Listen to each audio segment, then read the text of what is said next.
What a way to end the ball game.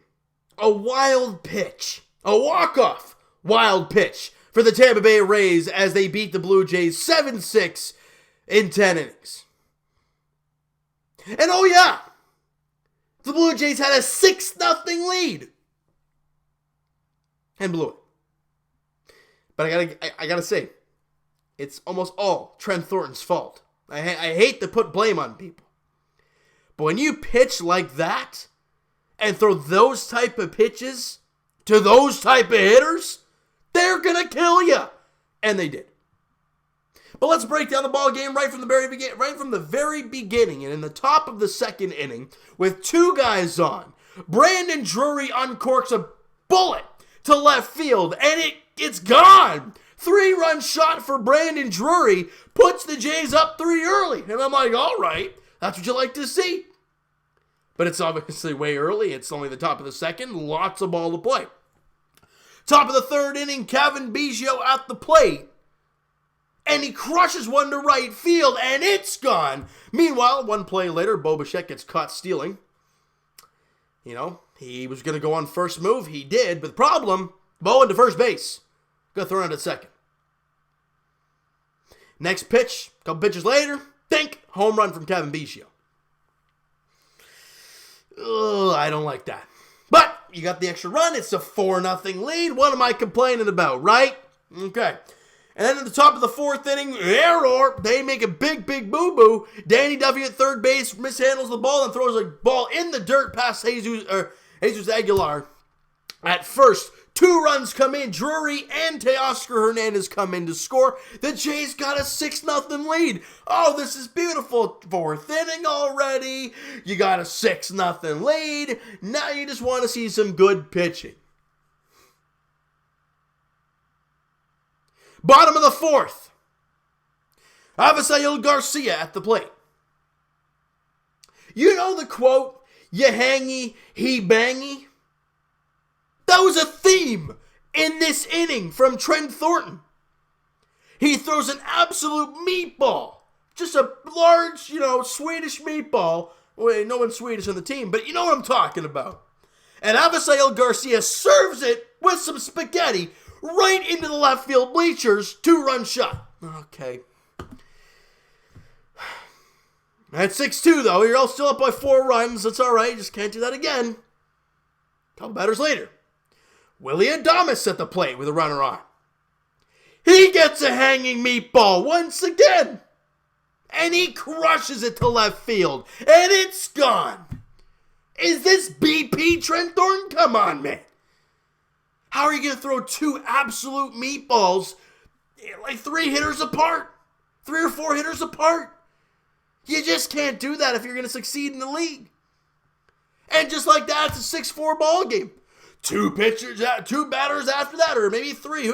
Maybe you got a note in between. I don't even know. But nonetheless, Travis d'Arnaud gets on. Austin Meadows is up. They've been pounding him away. They try and say, well, he hasn't done well with us being away. We're going to try and bust one inside. Well, that's okay if you get it nice in and tight. You did it. It was inside, in the box, as a strike, in the middle of the plate. And Austin Meadows crushes it. It's deep. It's gone. Another 2-run shot. So you're telling me Trent Thornton had a 6-0 lead going into the game. He only goes 2/3 of an inning in that fourth inning, and gives up 3 home runs and 6 runs. You just can't do that in the big leagues, my man. You know what I've learned with Trent Thornton, and he reminds me of Sanchez and Thomas Pannone to the fact, at least Sanchez for this year.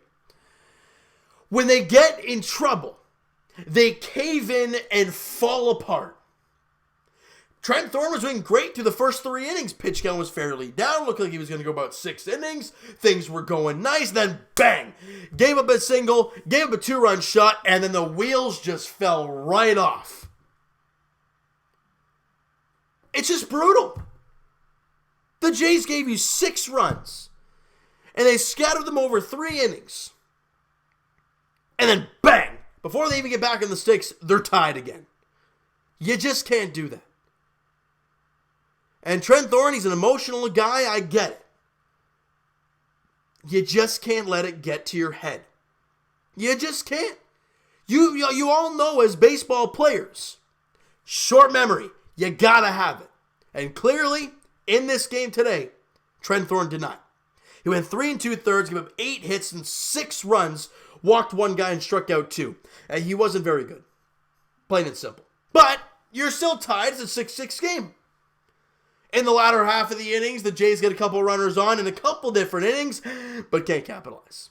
Especially in the top of the 9th inning where they have 2nd and 3rd and only 1 out for Bo Bichette, and he strikes out. And then who is up after Bo Bichette? Hold on a second. Cavan Biggio, I think he strikes out as well. You got to capitalize when you have a chance, fellas, because the good teams in this league will. You go to the bottom of the 10th inning. Buddy Boshear's on the mound. Gives up a leadoff double to Kevin Kiermaier, and I'm like, all right, that's it. Game over for me. That's honestly what I was feeling, and I'm not saying it as a sour Jays fan or anything. Think of this situation. Not the greatest pitcher on the mound in Buddy Boshear's. Kevin Kiermaier, one of the fastest guys out there, getting a leadoff double. He's already in scoring position. Not good. Not a good thing. What does he do next? Walks the next 2. One was an intentional walk, if I'm not mistaken, but, maybe it was, maybe it wasn't. I'm actually going to check that out here for you guys. Was it an intentional walk to get a guy on base? No, excuse me. He walked. So Danny Duffy walked. Then he was safe. Then Adames was safe on a fielder's choice. Was it an error or was it? No. So yeah. So they couldn't. It was a sacrifice bunt, but it was a fielder's choice. They couldn't make the out. Bases loaded. Nobody out. At this point, I'm thinking there's literally no chance. I'm just waiting for a walk off here. Situation again. Kiermaier at 3rd. Nobody out. This guy's going on contact, making everybody rush like crazy. There's no way this is going to happen. Then he strikes out Tommy Pham, his buddy Boshear's. Then he strikes out Travis d'Arnaud, and I'm like, is he going to get out of this? And then a 2-2 pitch to Austin Meadows. Curveball in the dirt, right through the legs of Danny Jansen. Kiermaier at 3rd. Comes right home, scores, game over. I love Danny Jansen. I love what he's done all year behind the plate. Yeah, offensively he's been kind of more or less down, but he hasn't been the greatest offensively, but he's still been an amazing catcher. And he will tell you firsthand, that is a ball you got to block. You just have to. And in a game where there was tons of home runs, tons of them. We had 2, they had 3. Ideally, they had 3 in the same inning, but we're not going to get into that again. It ends on a wild pitch. It sucks. It really does. But there are a lot of positives you can take from a ball game like this. Like, Bo Bichette goes 2 for 5, and with a double that he had, his second hit of the game, he becomes the first player in big league history to get 10 extra base hits in his first 9 games. The next guy to do it, Trevor Story. Not mistaken, pretty damn good player. All right, and Bo Bichette exceeded that with 10. Incredible Bo Bichette numbers. Went 2 for 5 in the ball game, had 3 strikeouts, though. Not a good ball game. The team overall had 17 Ks. That's not good. It really isn't. Cavan Biggio went 1 for 4 in the ballgame with an RBI, had the home run, obviously, and scored the run. He also walked once in the game. It wouldn't be a Cavan Biggio day if he didn't walk. And the middle of the order did absolutely nothing. Nothing. Gurriel Jr., Guerrero, and Galvis combined for 0 for 15. They combined for 8 strikeouts. Freddie Galvis, I don't know if it was the first time in his career. I know he was 0 for 4 with 4 strikeouts, and that was the second time in his career he struck out 4 times in a game. But then he struck out 5 times. Freddie Galvis went 0 for 5 with 5 Ks. That is awful. That is one of the worst lines you can get. He didn't walk. He didn't get a hit. He just struck out 5 times. That's awful. Vladdy went 0 for 5 with a couple strikeouts, and he had a couple times in his at-bats where he had opportunities to crush some balls, either a hanger or a fastball over the middle of the plate, and he missed both. You just can't, When pitchers make mistakes, you got to capitalize. They didn't. Gurriel, he's been struggling as of late. He went 0 for 5 in the ball game with a strikeout. he's really struggling for me right now. And again, he will find himself as we go along. But I want to see him more of 162 games consistently. Not 50 games on, 50 games off, 50 games on, and that kind of, there on and so forth. I don't want to see that. Now, that's with a young hitter. They're gonna go through peaks and valleys. They got to eventually find themselves, though, through 162 games, even though they won't probably play 162, but you guys know what I mean. All right, and Grichuk went 1 for 4 in the ball game, scored a run. Teoscar Hernandez 0 for 3, but he walked once and scored twice. And Brandon Drury had a day, went 3 for 4, had 3 RBIs, home run, scored 2 runs, and he's now hitting 228 on the year. Brandon Drury's been swinging the bat a lot better as of late. There we go. And I'm liking what we're seeing from him. And Danny Jensen went 1 for 4 in the ball game. He had the double in the top of the 9th inning to get the runner to second and third for Bo Bichette, who obviously struck out, as we said, and it sucked. But bullpen, other than Buddy Boshears, was awesome. Sam Gaviglio in relief of Trent Thornton was spectacular. He kept the Jays in it. He went 3 1/3, gave up 2 hits, didn't walk a batter, and struck out 3. Sam Gaviglio was awesome in his 3 1/3. Derek Law went an inning, gave up no hits, 1 walk, and got a strikeout. He has been spectacular lately as Derek Law. I'm starting to like him a little bit more, but I'm just trying to keep my hopes down a little bit for Derek Law because I'm just really liking what I'm seeing. And Jason Adam went through a rough inning, but it was scoreless, and that's really all that matters. And then Buddy Boshears with a tough time in his outing. All right, so the finale of the series goes tomorrow afternoon to 1:10 first pitch at Tropicana Field. Brendan McKay is on the mound for the Rays in that game, and I'm assuming from the looks of it on here on the Score app, it looks like it's going to be a bullpen day for the Blue Jays. There's nobody lined up right now unless there's somebody getting called up or whatever happens. I don't know what's going to happen. All right, so let's quickly go down to the minor leagues here because we're already at almost 12 minutes here. But Jays fans, a little bit of a positive thing down there in the minor leagues. Anthony Kay, the young left-hander that we got from the Mets in the Marcus Stroman deal, was on the mound for the Buffalo Bisons today, and he wasn't spectacular, but he was a lot better than his first outing with the Buffalo Bisons. He went 5 innings, gave up 4 hits, 2 runs, walked 3, and struck out 6. His ERA in AAA as a whole, with the Mets and with the Blue Jays before the ball game today, was 6.50. Not good at all. However, with the half-decent outing today, his ERA dropped 35 points to 6.15. Again, it's still not great, but it steps in the right direction. He struck out 6 guys in 5 innings. He only gave up 2 runs over 5. I like it. I like what we saw from Anthony Kay there in Buffalo today. And Ty Tice blew the save. But then the important thing is offense for the Buffalo Bisons today. Great thing going there. They ended up losing 7-5. They gave up 4 in the bottom of the 8th inning, which really sucked. But offensively, lots of positive. Jonathan Davis went 2 for 3, scored 2 runs, and walked twice. Billy McKinney went 3 for 3, had 2 RBIs. He walked twice and came around to score once. He's hitting 288 is Billy McKinney down there in AAA Buffalo. Richard Urania went 1 for 5 with an RBI. He's hitting 273. And Rowdy Tellez went 2 for 5 with a run scored, He's hitting 333 is Rowdy Tellez. You think this guy's ready to come up to the big leagues again? I think so. He's found his stroke again, and he's getting confident. And that's what you like to see down there for Rowdy Tellez. Now, when they decide to bring him up, I'm not sure. But I like what we're seeing from Rowdy down there in AAA Buffalo. It's great to see. All right, and quickly we're going to go down to the AA New Hampshire Fisher Cats, and on the mound was 25-year-old Justin Dillon. Again, not a young guy at that, but a guy who was down there in down there in New Hampshire today, and was dominant. Went 6 innings, gave up 2 hits, didn't allow a run, walked 1, and struck out 2. He was great. ERA of 3.35 on the year for Justin Dillon in AA New Hampshire. He's done fantastic. Offensively, Forrest Wall went 1 for 5 with an RBI. Good to see there. And Joshua Palacios. If you guys want to let me know the pronunciation of his name, please let me know in the comments below because I really want to know how to pronounce the kid's name because he's a guy I'm look forward to seeing. I think he's like 23 or 24 years old there in AA. He went 3 for 4 in the ball game today. Had an RBI and a run scored. He's hitting 283 on the season down there in AA New Hampshire. And this guy has hit at just about every single level he's been at. So he's done fantastic. So again, now will he ever be a big leaguer? Will he be a good impact big leaguer for the Blue Jays? I don't know.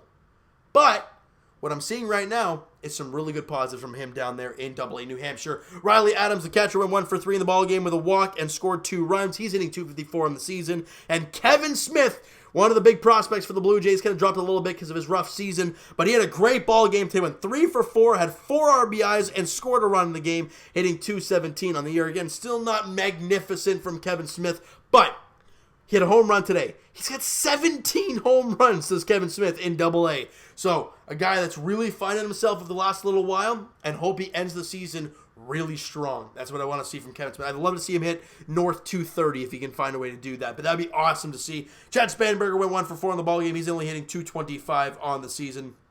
And that's it for Double-A New Hampshire. Down in Dunedin, Graham Sparker was on the mound in 5 innings, gave up 4 hits, 2 runs, walked 3, and struck out 3. Not the greatest ball game, but again, for a guy who is probably a little bit older than you'd like down in Dunedin, his numbers are fantastic. He has a 2.57 earned run average down there. He is straight up dominating.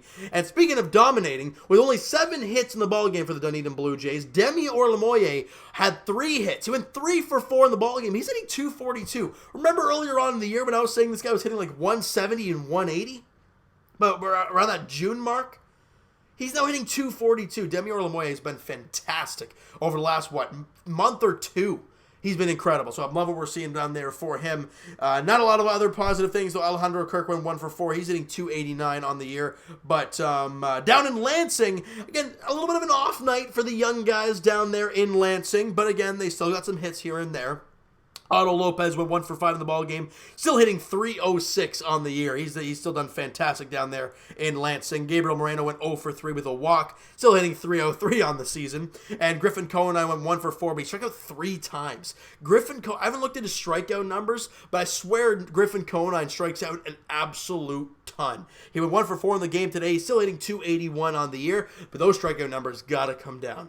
Especially in A-ball, striking out that many times, it's got to slow down. But he's a young player, continuing to grow. You never know what you're going to see. Next year, he could be in Dunedin. He could be a 300 hitter, and those strikeout numbers could diminish. I don't know. That's baseball. All right? And any other positives down there for the... no, nothing down there for Lansing. But in Vancouver, they have their All-Star game going on right now. It's the bottom of the 5th inning. And our boy... Adam Kloffenstein, the 18-year-old, is he 19 now? Either way, 18 or 19-year-old young Vancouver Blue Jay did an amazing job today in his 1 inning. I'm trying to pick him up here. Where is he? He went an inning, didn't give up a hit, didn't walk a batter, got a couple strikeouts. Adam Kloffenstein's looking fantastic. And Jays fans, the minors, the really low minors for the Blue Jays, pitchers look great.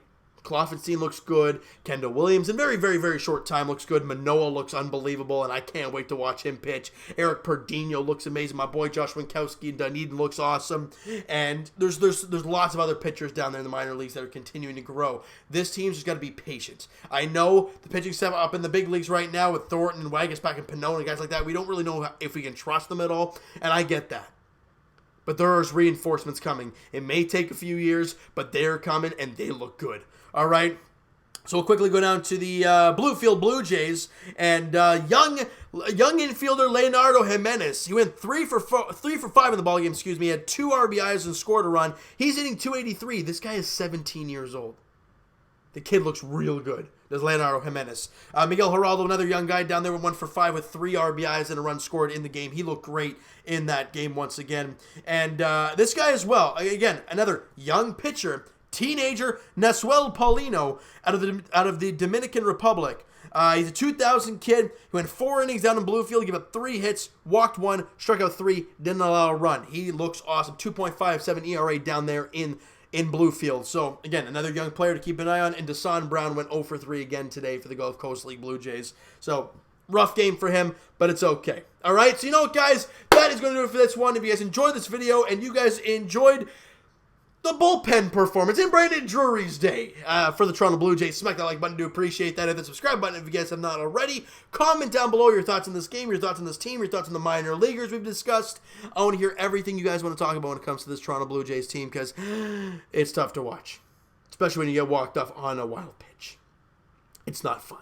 All right, I want to hear your guys' thoughts about everything: management, minors, prospects, big league team, the young guys up here. What are your thoughts on this Blue Jays team? Let me know all over the comments, guys. Please go do so. And check out my main man, Mo Buckets, on Twitter. Blue Jays Wave on Instagram. Awesome guy. awesome content. I hope to be on the podcast this week, depending on timing and everything. But that'll be awesome if I can get a chance to be on there once again. Be a lot of fun. All right.